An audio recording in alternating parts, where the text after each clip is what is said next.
Hi friends, welcome back to my channel Anusha channel. నేను మీ అనుషాని. ఎలా ఉన్నారు? నేనైతే చాలా బాగున్నా.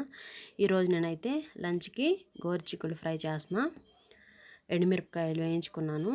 ఎండుమిరపకాయలు, జీలకర్ర, ధనియాలు చక్కగా కొంచెం ఆయిల్ వేసి వేయించుకున్నాను. ఒక ఆనియన్ వేసి చక్కగా తాలింపు గింజలు, కొత్తిమీర వేసి కరివేపాకు వేసి ఫ్రై చేసుకుంటున్నాను. తర్వాత మనం ముందుగా ఫ్రై చేసుకున్న ఎండుమిరపకాయలు, వెల్లుల్లి, ఎండు కొబ్బరి, పల్లీలు, చిన్నులపాయలు చక్కగా గ్రైండ్ చేసుకుందాం. చూసారా, చక్కగా బరకగా పట్టుకోవాలి, ఫైన్గా పట్టుకోకూడదండి. చక్కగా ఆనియన్స్, కరివేపాకు వేగిపోయినాయి. ఇప్పుడు మనం అయితే ఫస్ట్ బాయిల్ చేసుకున్న గోరుచిక్కుళ్ళు మాత్రం పోపులో వేసేసుకుందాం.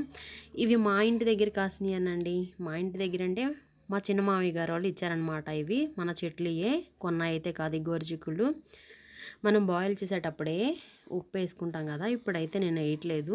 ఆల్రెడీ నేను ఎండుమిరపకాయలు మిక్స్ చేసేటప్పుడు వేసాను అనమాట.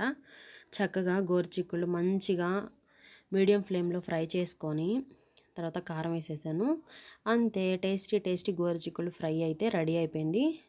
చూసారా, ఒక్క చుక్క ఆయిల్ లేకుండా నేను ఎగ్ ఎలా చేశాను. తర్వాత వేడివేడి అన్నంలో నెయ్యి లేకపోయినా చక్కగా ఫ్రై చేసుకుంది ఏంటంటే ఎంత టేస్టీగా ఉందంటే అంత టేస్టీగా ఉంది. ఎందుకు ఆలస్యం, మీరు కూడా ఇట్లా ట్రై చేయండి.